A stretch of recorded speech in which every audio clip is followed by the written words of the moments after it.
નમસ્કાર. Chapter number 8 ગતિ કરીને છે એની અંદરનો જે ટોપિક છે વેગમાં થતો ફેરફાર, વેગના ફેરફારનો દર. અને આગળના લેક્ચરની અંદર આપણે અંતર, બીજું સ્થાનાંતર અને સમય, આ ત્રણ રાશિઓનો અભ્યાસ કરેલો છે. અંતર એ અદિશ રાશિ છે. અદિશ રાશિ એટલે માત્ર દિશાની આવશ્યકતા હોય, મૂલ્યની આવશ્યકતા ન હોય, અને આમાં સમય અને મૂલ્યનો પણ સ્થાનાંતરની અંદર ઉલ્લેખ કરવાનો હોય છે. અંતરનો જો આપણે એકમ જોઈએ તો મીટર અને કિલોમીટર, સ્થાનાંતરનો એકમ પણ મીટર અને કિલોમીટર, અને સમયનો એકમ છે એ સેકન્ડ ગણવામાં આવે છે. તો આ બે રાશિઓને ભેગા કરીએ તો એને ઝડપ તરીકે ગણવામાં આવે છે.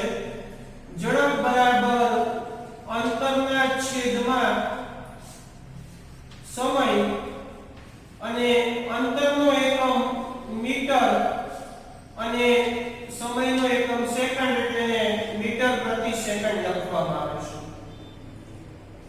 આ બંને રાશિઓને ભેગા કરતા એ બને છે વેગ, અને વેગ બરાબર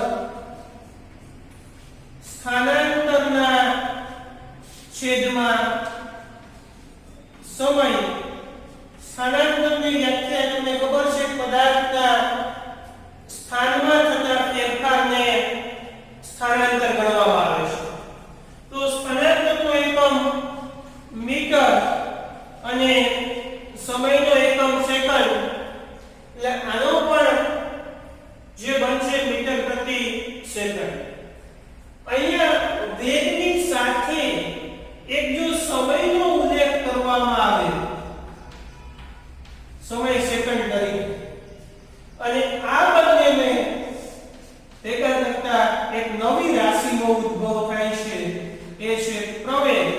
અને આ જે પ્રવેગનો એકમ છે, પ્રવેગની વ્યાખ્યા એમ થાય કે વેગમાં થતો ફેરફાર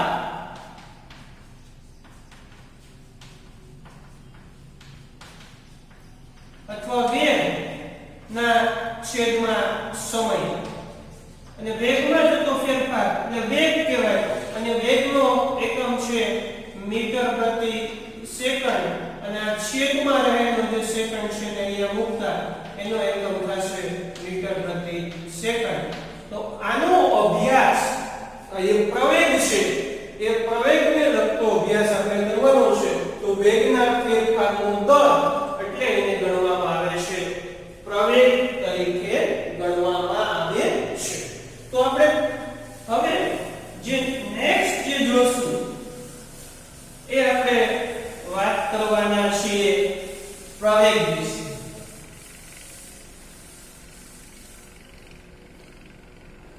બે પ્રકારની ગતિનો અભ્યાસ આપણે કરેલો છે. નિયમિત ગતિ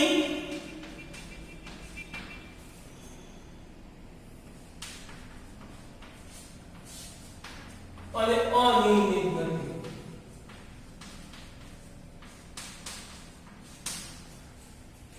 નિયમિત ગતિ કોને કહેવાય? કે જો કોઈ પદાર્થ કે વસ્તુ એક સરખા સમયગાળાની અંદર એક સરખું અંતર કાપે તો તેને અનિયમિત ગતિ કહેવામાં આવે છે. અને અનિયમિત ગતિ એટલે એક સરખા સમયગાળાની અંદર એક સરખું અંતર ન કાપે તો એની માટે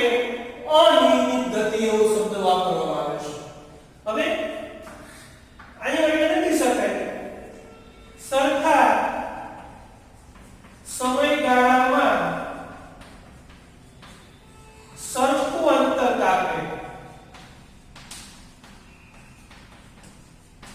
તો એની માટે ઉદાહરણ જોઈએ કે અહીંયા જે છે એ પહેલી સેકન્ડની અંદર 10 મીટર, બીજામાં છે 20 મીટર, અહીંયા છે 30 મીટર, અહીંયા છે 40 મીટર. તો આનો જે ગાળો છે એ 10 મીટર છે, આનો જે ગાળો છે એ 10 મીટર છે, આનો 10 મીટર. તો એક સરખા સમયગાળાની અંદર એક સરખું અંતર. તો આની માટે જે પ્રવેગનું મૂલ્ય છે એને જુદા જુદું જો હોય તો એને અલગ લેવામાં આવે છે. આની માટે પ્રવેગનું મૂલ્ય છે એ શૂન્ય લેવામાં આવે. એક સરખા અંતર માટે એનું મૂલ્ય શૂન્ય, પણ અનિયમિત માટે એનું જે પ્રવેગનું મૂલ્ય છે એ શૂન્ય ગણી શકાય નહીં. એની અનિયમિત ગતિની અંદર છે એને અલગ અલગ રીતે ગણવાનું હોય છે. તો આની માટે એનો આગળનો હવે જે મેન જે ટોપિક છે એના ઉપર આપણે જઈએ.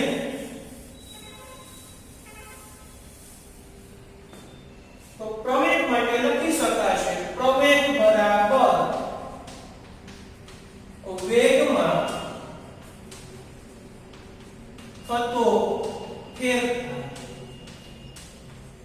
અને છેદમાં એનો સમય અથવા સમયગાળો એવો શબ્દ એની માટે વાપરી શકાય છે. હવે પ્રવેગ એટલે વેગમાં થતો ફેરફાર, છેદમાં લખવામાં આવેલો સમય. તો બીજું પ્રવેગ બરાબર અંતિમ વેગ માઈનસ પ્રારંભિક વેગ એના છેદમાં સમય. હવે છે અહીંયા હોય, અહીંયા કોઈ વેગ છે એની શરૂઆત કરે એટલે એને કહેવામાં આવે છે પ્રારંભિક વેગ. અહીંયા હોય તો એને કહેવામાં આવે છે અંતિમ વેગ. તો એને અંતિમ વેગ તરીકે. અને વેગમાં શું થાય છે? ફેરફાર થાય. પહેલા પ્રારંભમાં કેટલો વેગ હતો, પછી અંતમાં કેટલો હતો, એટલે એને ગણવામાં આવે છે પ્રવેગ.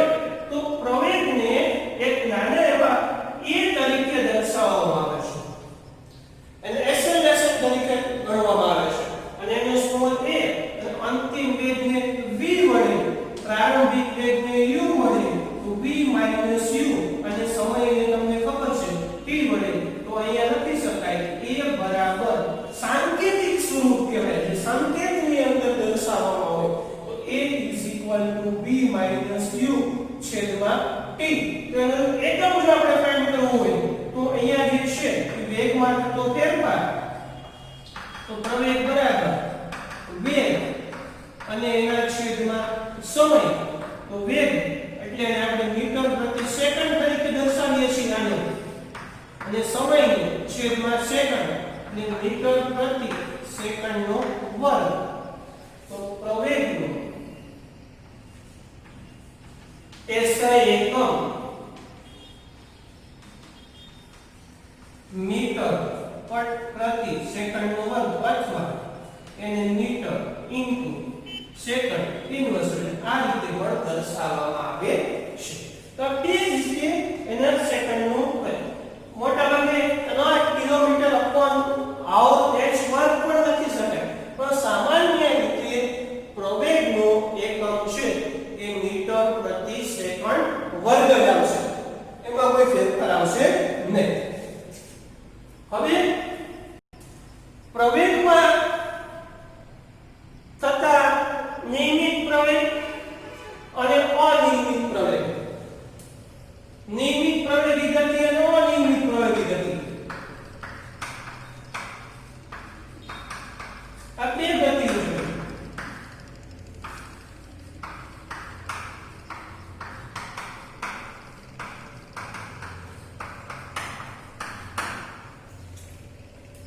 નિયમિત પ્રવેગી ગતિ કોને કહેવાય? કે કોઈ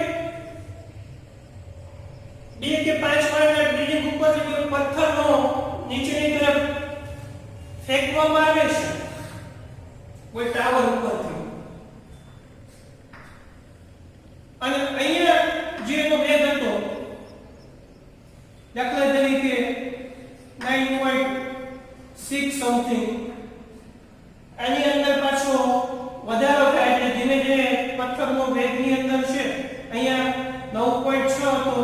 અંદર પાછા કોઈ 9.6 તમે પ્લસ કરો તો અહીંયા જે વેલ્યુ આવે બરોબર કે 19 પોઈન્ટ સમથિંગ જે ત્યાં વેલ્યુ આવે તો આ જે ઉપરથી ટોચ ઉપરથી જે ફેંકવામાં આવે તો એનું જે ઉદાહરણ છે એને નિયમિત પ્રવેગી ગતિ કહેવામાં આવે છે અને અનિયમિત પ્રવેગી ગતિ એટલે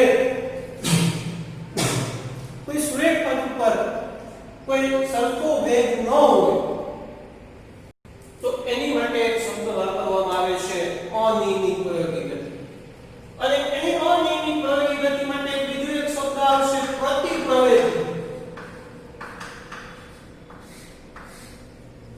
પ્રતિપ્રવેગી એટલે શું કે કોઈ બાઇક લઈને જતા હોય અને તમે સતત 50 કિલોમીટર પર આવરની સ્પીડે તમે જતા હોય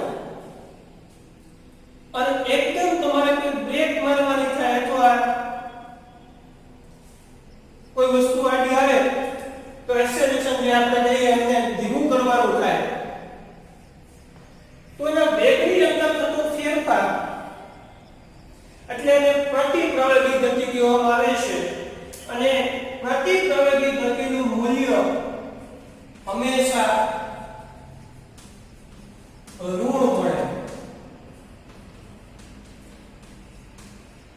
એટલે દાખલો ગણો એની અંદર જો માઈનસ વેલ્યુ મળે ઋણ તો એનું મૂલ્ય ઋણ મળે અને પ્રવેગી ગતિ હોય તો એનું મૂલ્ય હંમેશા ધન મળે.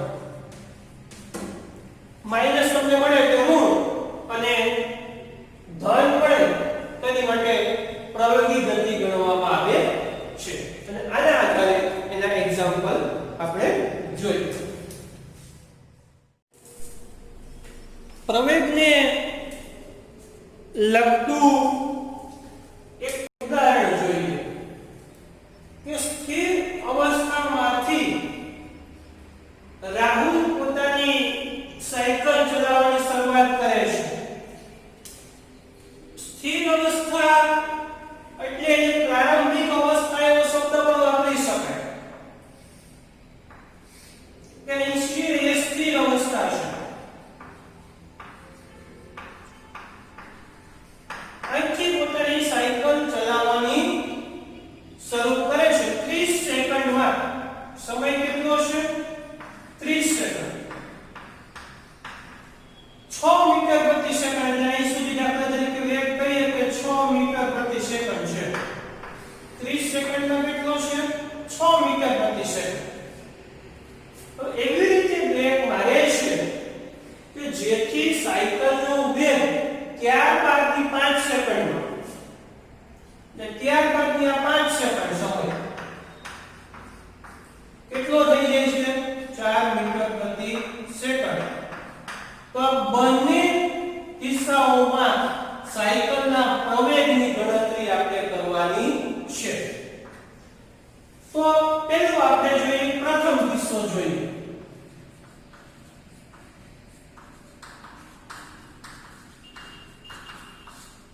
તો પ્રથમ કિસ્સાની અંદર પ્રારંભિક વેગ u બરાબર લખી શકાય કે પ્રારંભિક વેગ એટલે અહીંયા શૂન્ય હશે તો પ્રારંભિક વેગ u બરાબર 0 મીટર પ્રતિ સેકન્ડ. અંતિમ વેગ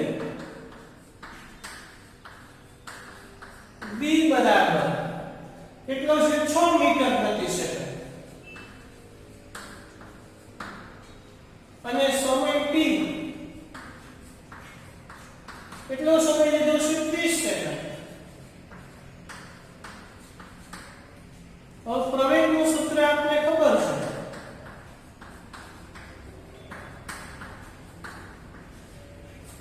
પ્રવેગની ગણતરી પ્રવેગ a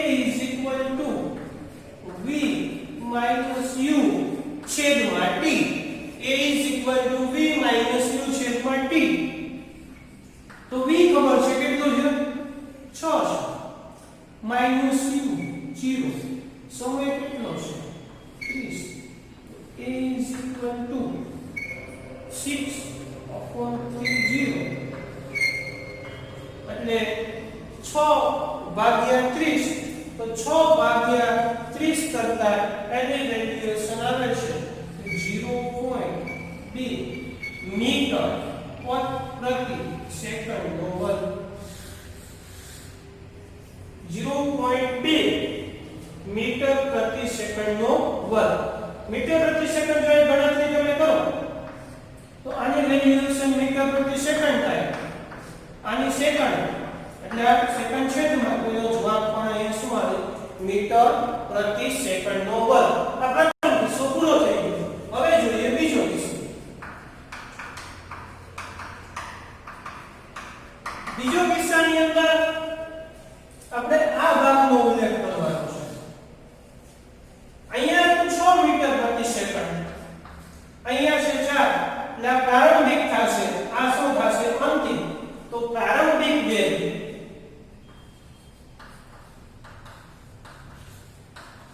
u બરાબર 6 મીટર પ્રતિ સેકન્ડ અંતિમ વેગ v બરાબર કેટલું છે 4 મીટર પ્રતિ સેકન્ડ અને એનો સમય કેટલો લીધેલો છે 5 સેકન્ડ એટલે સમય t બરાબર